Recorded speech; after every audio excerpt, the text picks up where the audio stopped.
यहां पर इस खबर को देखना है उससे पहले सैटेलाइट समझना है।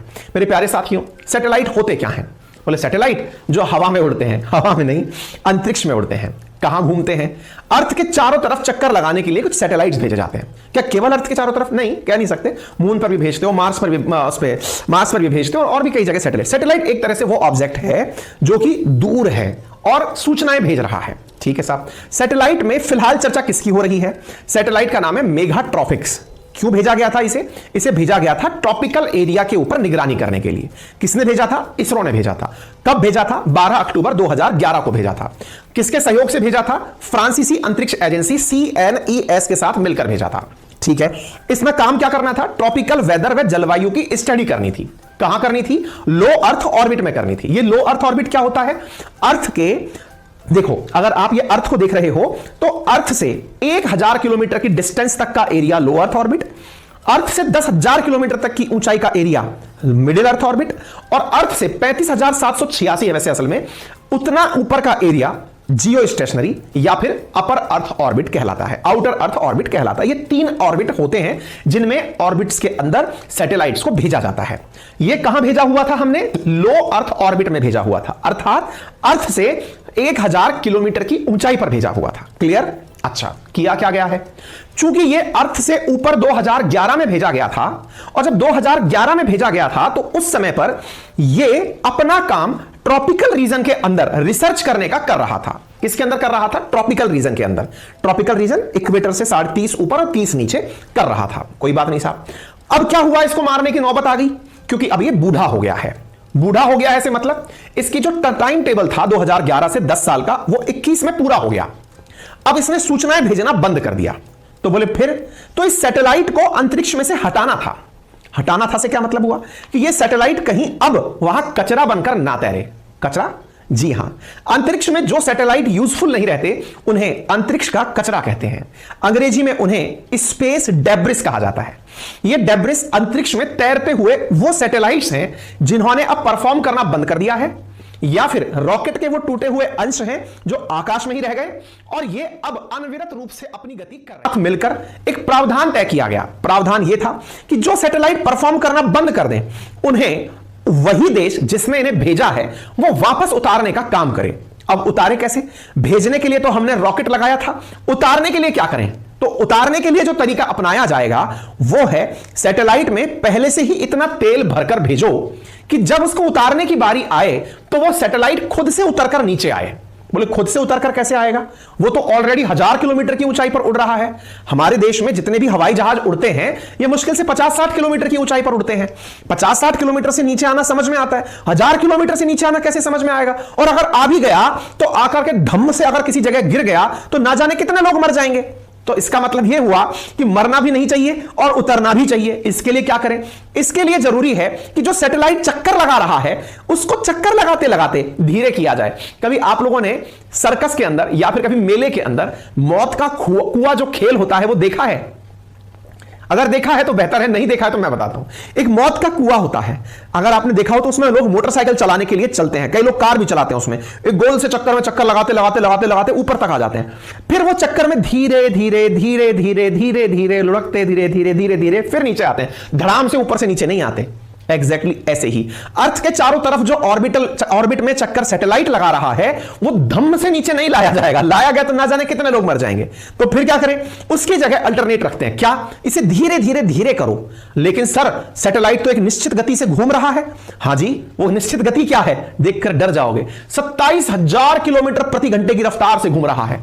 27,000 किलोमीटर प्रति घंटे। सर ये कितना होता है? मैंने कहा उतना ही होता है जितनी चीजों को आपने कभी कल्पना में भी नहीं सोचा होगा। हम ट्रेन के बारे में सोचते हैं कि बुलेट ट्रेन आ जाएगी, 350 किलोमीटर प्रति घंटे चलेगी, जुम से निकल जाएगी। हमारे हवाई जहाज जो उड़ते हैं, चलो उससे अंदाजा लगा लो। आकाश में जो हमारे हवाई जहाज उड़ते हैं ना, उनकी उड़ने की स्पीड होती है 600 से 800 किलोमीटर प्रति घंटा। अब आप अंदाजा लगा लो उस हवाई जहाज से कितना तेज है। चलो छोड़ो, जो सुखोई जैसे फाइटर जेट्स हैं जिनकी आवाज से गति तेज है वो 1,500 से 2,000 किलोमीटर प्रति घंटा। दुनिया का F-35 3,000 किलोमीटर तक की प्रति घंटे की रफ्तार पकड़ सकता है। अब सोचकर देखो, ऐसी स्थिति में 27,000 किलोमीटर की गति से उड़ता हूं। मैं कह रहा हूं भाई साहब, अगर एक कंकर है ना, कंकर कंकर समझे, छोटा सा टुकड़ा, अगर उसको भी 27,000 किलोमीटर प्रति घंटे की रफ्तार से फेंककर आप पर मारा जाए ना, आपकी खोपड़ी को तो पार कर ही जाए, ना जाने कितने लोगों की खोपड़ी को पार करके निकल जाए। गन शॉट से कितना टाइम ज्यादा पावरफुल बन जाए, विचार करिए। मजाक है क्या ये? मजाक नहीं है। उतारना तो 1% मजाक नहीं है। अरे तभी तो कह रहा हूं, ऐसा काम केवल 3 ही देश अब तक कर पाए, अमेरिका, रूस और चीन। सैटेलाइट को जो इतनी गति से चल रहा है उसे वापस उतार लेना, और वो भी तब जब उपयोग का ना बचे। मीनिंग समझ गए कितनी खतरनाक चीज सुन रहे हो आप? जब तक आप इसकी गंभीरता नहीं समझोगे तब तक इस गंभीरता की वैल्यू नहीं करोगे, इसरो के कारनामे की वैल्यू नहीं करोगे। इसका मतलब यह हुआ कि इसकी तो प्रिपरेशन बहुत तरीके से की जाएगी। सर फिर क्या किया जाता होगा? मैंने कहा फिर आइए अब बताते हैं। इस चलते हुए सैटेलाइट को इसमें कुछ तेल भरकर भेजा गया था उसी समय पर। कब? जब लॉन्च किया गया था 2011 में। उस तेल की वजह से सैटेलाइट नहीं उड़ा था, मैं आपको बता दूं।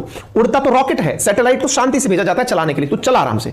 सैटेलाइट में तेल केवल उस समय के लिए भेजा जाता है जब उसके सामने कोई दूसरा सैटेलाइट टक्कर खाने ना आ जाए, तो मैनूवरिंग के लिए। मैनूवरिंग का मतलब क्या हुआ? जैसे मान लो ये अर्थ है, अर्थ के चारों तरफ सैटेलाइट चक्कर लगा रहा है, ये अर्थ है, इसके चारों तरफ यहां पर सैटेलाइट चक्कर लगा रहा है, ये अपना सैटेलाइट है, चक्कर लगा रहा है। अब सैटेलाइट जो है ना, उसके अचानक सामने कोई दूसरा सैटेलाइट आ गया, तो इस समय बचने के लिए इसको मैनूवर किया जाता है। मैनूवर मतलब ये साइड से ओवरटेक किया जाता है, जूम, या फिर नीचे उतार लिया जाता है। अब इसको मैनूवर करके यूं करके यूं करके यूं करके यूं निकाल दिया, ये मैनूवरिंग कहलाती है। इसलिए फ्यूल सैटेलाइट में भी भेजा जाता है जो लंबी दूरी के होते हैं, ठीक है। यहां पर भी फ्यूल भेजा गया था लगभग 125 लीटर। अब वो क्या कर रहा था?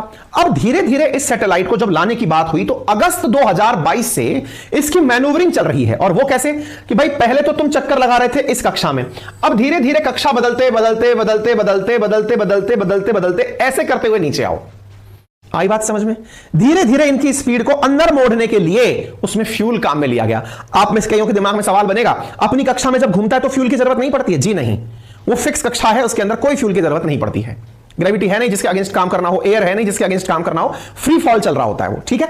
ऐसी स्थिति में जो घूम घूम कर नीचे आने की प्रक्रिया है ये 18 बार की गई है। यानी कि अगस्त 2022 से इसे यहां तक लाने में 18 बार मैनूवर किया गया है, तब जाकर के इसकी मंगलवार जो कल का निकला है 7 कारनामा कर चुके हैं। हमने कहा क्या? बोले ये मिशन शक्ति चला चुके हैं पहले ही। हमने कहा उसमें क्या था? बोले सर जो सैटेलाइट इंडिया की आकाश में उड़ रही हैं उन्हें गोली से हवा में मार दिया था। अच्छा कब हुआ था ये? बोले सर मिशन शक्ति था, आपने याद नहीं है कि 2019 में अपनी सैटेलाइट को आउट। हमने कहा प्रभु लेकिन मारने के बाद भी तो कचरा अंतरिक्ष में रह गया। बोले कौन सा कचरा? अरे मैंने कहा स्पेस डेब्रिस। मैंने कहा स्पेस डेब्रिस लगातार बढ़ता जा रहा है, ऐसी स्थिति हो गई है। देखो आप अर्थ के चारों तरफ ऐसा लगा है चमगादड़ों ने झुंडा बना लिया हो। एक समय तक अर्थ के चारों तरफ कोई कचरा नहीं था, अब अंतरिक्ष में इतना कचरा हो गया है। बोले हाँ तो फिर? तो हमने कहा ऐसी स्थिति है तो इसको अगर अंतरिक्ष में ही मार गिराते तो कचरा बढ़ता घटता नहीं, तो उसे हटाने के लिए तरीका है कि नीचे लाओ। सर इंडिया क्यों लाए, कोई और क्यों नहीं लाए? अरे भाई यूएन का कन्वेंशन बना है इस बात को लेकर के कि अंतरिक्ष के कचरे को कम किया जाए। तो आपके सामने सवाल क्या बना? स्पेस डेब्रिस क्या होता है? तो मैंने बता दिया ऐसे फ्लाइंग ऑब्जेक्ट जो यूजलेस हो चुके हैं और अर्थ के चारों तरफ कक्षाओं में चक्कर लगा रहे हैं, ठीक है, ऐसे होते हैं ये। थोड़ी फीलिंग ले लो, देख के घबरा जाओ बेटा।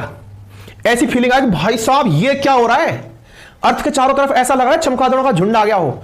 ये सैटेलाइट्स हैं, इस तरह से बड़ी मात्रा में सैटेलाइट्स उड़ रहे हैं जिनमें कुछ काम की है और कुछ कचरे की हैं, जो यूजलेस हो गई और अंतरिक्ष में पड़ी है, कोई ला ही नहीं रहा उनको नीचे।